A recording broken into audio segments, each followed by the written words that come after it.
घटनाओं की कहानियां जिंदगी के पन्नों पर, क्योंकि मैं कहानी हूं।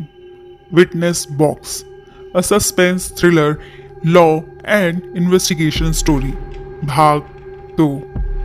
वकील शंकर लाल नाश्ते की टेबल पर बैठे हुए थे। उनके हाथ में स्टील की चम्मच थी। चम्मच बार बार हलवे के पेट में धंसती और उनके मुंह में हलवा छोड़कर वापस हलवा प्लेट तक पहुंच जाती। उनकी धर्म पत्नी सावित्री वहीं बैठी हुई थी और बराबर में सुरेंद्र बैठा हुआ था। सुरेंद्र उनका टाइपिस्ट। अब शंकर लाल की इकलौती संतान सीमा थी। सीमा 18 वर्ष की एक नवयौवना थी, लेकिन इस वक्त वो टेबल पर उपस्थित नहीं थी क्योंकि वो इस समय आउट ऑफ टाउन थी। वो पुणे अपने नाना के यहाँ गई हुई थी। कॉफी भी तो लीजिए, सावित्री तुनक कर बोली। बस इस मुए हलवे के पीछे पड़े रहोगे क्या? भाई सुरेंद्र। Yes sir. सुरेंद्र की चलती चम्मच बीच में रुकी। होम मिनिस्टर का ऑर्डर सुना है? Yes sir. सुरेंद्र ने तुरंत कॉफी का प्याला उठाकर होठों से लगा लिया। शंकर लाल ने सुरेंद्र वाली प्रतिक्रिया पहले से ही दोहरा ली थी। साहब। आवाज पर शंकर लाल ने चेहरा उठाया। सामने एक गोरखा खड़ा था। चंदन, क्या बात है? उन्होंने पूछा।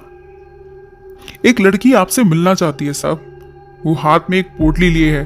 मैंने उससे मना भी किया है, लेकिन वो मान ही नहीं रही।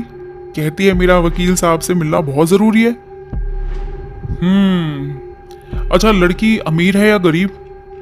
सुरेंद्र ने पूछा। जी, मध्यम परिवार की लगती है। क्यों, बुलाएं? शंकर लाल ने सुरेंद्र से पूछा। आपको तो पैसे की पड़ी लगती है, ऐसी हुड़क लगी हुई है, सावित्री ने बिगड़ते हुए कहा। न जाने कौन दुखियारी होगी बेचारी, और आप है कि आप अमीर क्लाइंट से पकड़ते हैं, भले ही वो अपराधी क्यों ना हो। सावित्री, हम वकील हैं। इस शहर में हमसे बड़ा वकील कोई नहीं है। हम अपने एक्सपीरियंस और माइंड से हर केस, बिन शहर के बड़े केसेस हम ही हैंडल करते हैं। हमारे नाम का केस नहारे हम। यही वजह है कि होने पर लोग तो शर्त तक लगा लेते हैं। बादुश बाहर खड़ी लड़की की है, आप उसे भीतर बुलाइए, उसकी कम से कम बात तो सुन ही लेते हैं, फिर आगे की आपकी मर्जी। हाँ, प्रपोजल तो कंपलसरी है, कहकर शंकर लाल ने गोरखे से कहा। ठीक है, वो जो भी है अंदर भेज दो। गोरखा सर झुकाकर चला गया। शंकर लाल, सावित्री और सुरेंद्र बेबसी से उस अजनबी लड़की की प्रतीक्षा करने लगे। वो लड़की उनके लिए एक सस्पेंस बन गई थी। नमस्ते जी, कम सिन किंतु मधुर आवाज उन तीनों को चौंका दिया। सामने 18 या 19 वर्ष की लड़की खड़ी थी। उसके तन पर लिपटी हुई मामूली सी साड़ी उसे हुस्न का बादशाह बना रही थी। काजल बिना भी आंखें काली थी। पाउडर क्रीम बिनाई चेहरे पर तेज लावण्य था। सर से टपकते लंबे रेशमी बाल नितंबों को छू ही लेते अगर वो उलझे उलझे से ना होते तो, लेकिन आंखों में दर्द की परछाई थी। होठों का शहद जैसे किसी ने जबरन लूट लिया हो। निचोड़े होठों को एक छोर पर लहू की सूखी लकीर की पपड़ी सी जमी हुई थी। आओ बेटी, सावित्री ने मंत्रमुग्ध भाव से कहा। वो धीमे धीमे खोए से अंदाज में आगे बढ़ी। उसकी चाल अनियंत्रित थी। यूं प्रतीत हो रहा था कि वो जबरदस्ती घिसट कर चल रही हो। वो टेबल से 2 गज दूर खड़ी हो गई। उसका चेहरा झुका हुआ था और आंखें तो जैसे करीब बंधी थी। वो अंगूठे से दूसरी हथेली खुशलाने लगी। क्या नाम है तुम्हारा? शंकर लाल ने अजीब से अंदाज में पूछा। जी। उसने अपना चेहरा उठाया।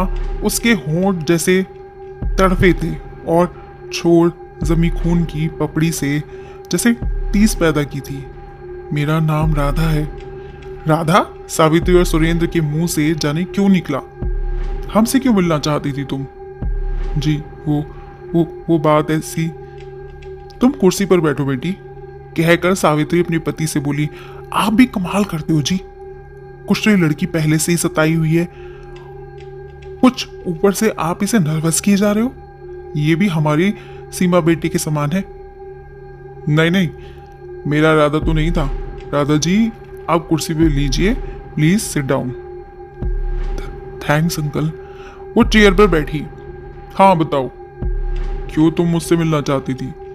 राधा के चेहरे की खाल टेढ़ी हुई, होठ कपकपाए। पहले वो सिसकी और टेबल की टॉप पर माथा रखकर फूट फूट कर रो पड़ी। सावित्री का कमजोर दिल जैसे भर आया। वो सुबके हुए भाव से राधा के सर पर हाथ फेरती हुई बोली, अरे तू रोने लगी बेटा? रोने से भला क्या फायदा? तू पढ़ी लिखी लड़की है, हिम्मत ना हार, जो भी हुआ है कह डाल। पढ़ी लिखी हुई तभी तो यहाँ पर आई हूँ, राधा ने सर उठाकर कहा, वरना नालिया नाले में डूबकर जान दे देनी थी मुझे। ऐसा क्या हुआ? सुरेंद्र ने पूछा। उसकी आंखों में राधा के प्रति सहानुभूति के भाव थे। मेरे साथ धोखा हुआ है। एक वैशी ने मुझसे प्यार का नाटक करके मुझे धोखा दिया है। उसने मुझे कलंकित कर दिया, मेरी पवित्रता पर पाप का लेप कर दिया। हाउ सैड, सुरेंद्र के मुंह से निकला। हाय राम। सावित्री के दोनों हाथ वृद्ध उभारों से चिपक गए। शंकर लाल पर कोई प्रतिक्रिया नहीं हुई। ये उनके लिए आम बात थी। ये पहला ऐसा कोई केस नहीं था जो उन्होंने डील किया हो। वो सामान्य भाव से बोले, उसका नाम क्या है और एड्रेस? किशन नाम है उसका। वो छिपी टैंक मोहल्ले के एक मकान में रहता है। तुम कहाँ रहती हो? छिपी टैंक में ही रहती हूँ। किशन के मकान से 20 एक मकान छोड़कर कमरा है। यानी कि तुम पेइंग गेस्ट हो। अकेली हूँ इस दुनिया में। जय रेडीमेड कॉस्ट्यूम में सर्विस करती हूँ। प्रिंसिपल लेडीज टेलर हूँ। 700 मंथली पे है। इतनी पे में किराए के मकान में रहती हूँ। सारी बातें डिटेल्स में बताओ। मैं सवेरे 10 बजे से रात्रि 8 बजे तक फैक्ट्री में रहती हूँ। मकान मालकिन विधवा औरत है। वही दोनों वक्त का खाना तैयार करती है। मैं उसे किराए के अलावा 200 रुपये खाने की भी देती हूँ। परसों रात मेरी टक्कर किशन से हो गई।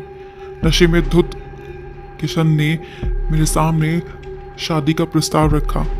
मैंने उसे धुतकार दिया था। रात स्ट्रीट लाइट गुल थी। मैं अपनी एक सहेली के साथ नाइट शो पिक्चर देखने चली गई। करीब 12:30 बजे मैं मोहल्ले में होती हुई घर की तरफ बढ़ रही थी। उनका घर रास्ते में ही पड़ता है। अचानक ही उसने मुझे पीछे से दबोच लिया। उसके बाद उसने मेरे हाथ मुंह को बंद कर दिया। मेरे मुंह से सिर्फ गू गू जैसी आवाजें निकल रही थी। वो मुझे दबोचे हुए कोठरी में ले जाकर बंद कर दिया। चीखने चिल्लाने की आवाज बाहर तक नहीं पहुंच पाई। दूसरे वहां पर आसपास कोई घर भी नहीं है। किशन के घर के आजू बाजू दुकानें हैं तो उस वक्त बंद थी। तो फिर क्या हुआ? शंकर लाल ने पूछा। रात वो पिए हुए था। राधा आगे बोली। उसके मुंह से उठती शराब की दुर्गंध से यही लग रहा था कि उसने पूरी बोतल का नशा किया हुआ था। उसकी आंखें सिंदूर के समान लाल थी।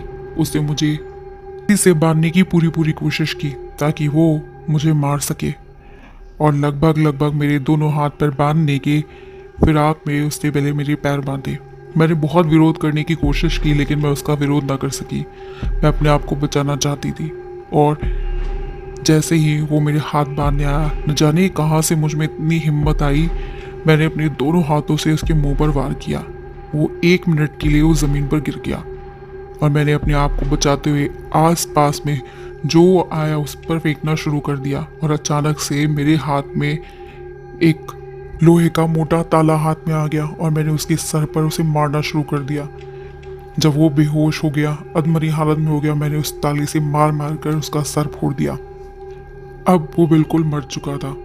अब मैंने अपने आप को बचाने की सोची और मैं वहां से भाग निकलने के लिए आगे दौड़ी। पता नहीं कहाँ अचानक से मुझे लगा शायद मैंने कुछ देखा है। मैं वापस पलटी। मैंने कोने में रखी रैक पर निगाह मारी। लाल रंग की डायरी पढ़ने के बाद मुझे पता लगा कि वो डायरी उसकी आत्मकथा थी। रैक पर एक अधूरा लेटर रखा था। वो लेटर उसने मुझे ही लिखा था और शादी की पेशकश की थी। मैंने वो सभी सबूत इकट्ठे किए और सीधे आपके पास चली आई।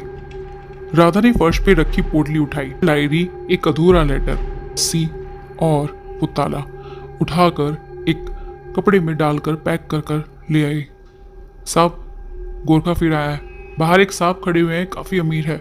उनके हाथ में एक ब्रीफ केस भी है। उन्हें ऑफिस में बैठाओ, हम आते हैं। शंकर लाल ने राधा से बोले, तो तुम सीधे ही हमारे पास आई हो? जी।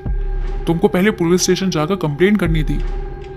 मैं काफी नर्वस हूँ, मैंने आपका काफी नाम सुना है, इसलिए आपके पास चली आई। अच्छा, तुम थोड़ी देर के लिए हमारा इंतजार करो, हम जरा ऑफिस में ही होकर आते हैं। शंकर लाल अकेले ही ऑफिस पहुंचा। उनका ऑफिस कोठी के ही एक हिस्से में बना हुआ था। वो जाकर रिवॉल्विंग चेयर पर बैठ गया। एक आदमी ऑफिस में पहले ही मौजूद था। Please sit down, Shankar Lal ने कहते हुए टेबल पर रखी चेयर को इंगित किया। थैंक्स। वो आदमी बैठ गया। उस आदमी की उम्र कोई 25 वर्ष की होगी। उसे सूट पहन रखा था। वो के जेंटलमैन नजर आ रहा था। वो दूसरी बात थी कि उसके मुंह से विस्की की बू आ रही थी, लेकिन इससे शंकर लाल पर कोई फर्क नहीं पड़ा। कुछ भी था, वो आदमी अमीर था। कहिए, वो बोले, मैं आपकी क्या सेवा कर सकता हूँ? उस आदमी ने वजह अपना मुंह खोलने के ब्रीफ केस खोलने में भलाई समझी।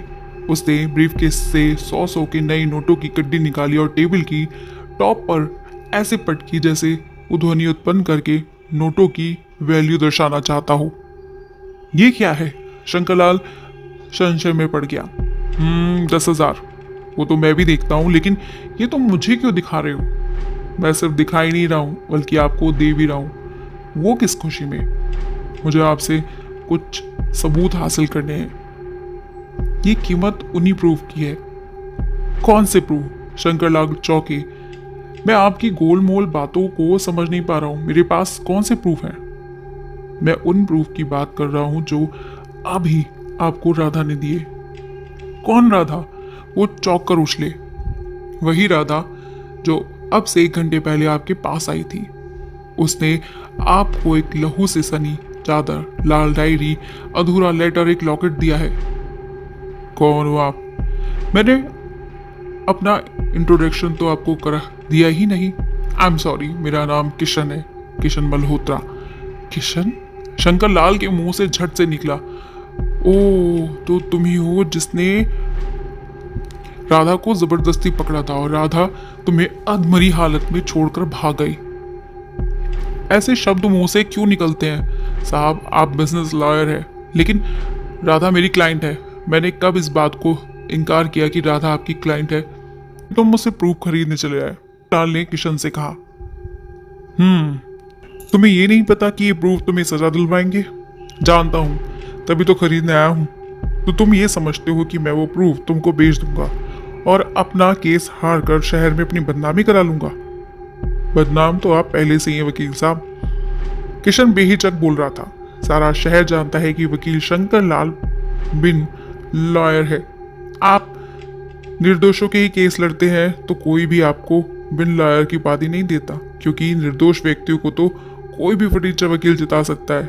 हाँ, आपकी शोहरत का मतलब ही यह है कि अपने क्रिमिनल को जिताना।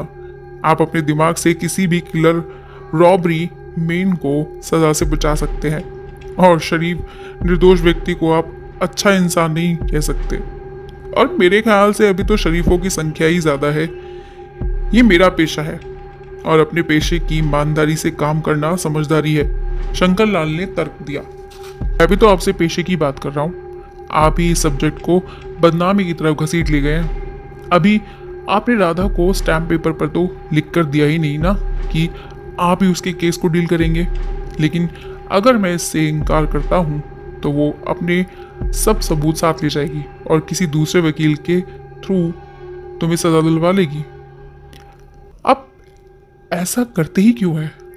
आप उसकी तरफ से केस लड़िए बिना सबूत के। आप मुझे सजा दिलवा नहीं सकते। मेरे बरी हो जाने में आपकी कोई बदनामी नहीं होगी। आप कह सकते हैं कि मेरे क्लाइंट के पास अपोजिट क्लाइंट के खिलाफ कोई सबूत ही नहीं था, लेकिन वो अदालत में इस बात का हंगामा नहीं करेगी कि उसने मुझे कुछ सबूत दिए थे। वो सबूत पेश किए जाए। बहुत बड़े वकील हैं आप, अगर इस बात से मुकर जाते हैं तो वो आपका क्या बिगाड़ लेगी? आप उल्टे उस पर ही कोई इल्ज़ाम लगा सकते हैं। सोच लीजिए, मैं आपको एक बड़ी गड्डी दे रहा हूँ और बाइज्जत बरी होने पर दूसरी गड्डी भी दूंगा, लेकिन खाली प्रूफ खरीद लेने से तो तुम बरी नहीं होने वाले। मुझ पर छोड़ दीजिए, किशन बोला। आप केवल मुझे प्रूफ दे दें, इसके बाद आप दिखाने के तौर पर राधा का केस लड़े।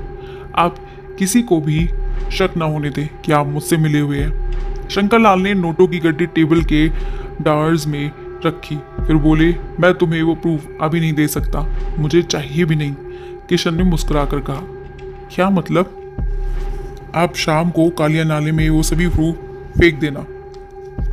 क्या है राधा की बेबसी का सच? क्या सच्चाई लेकर वो शंकरलाल के पास अपना केस लड़ने आई थी?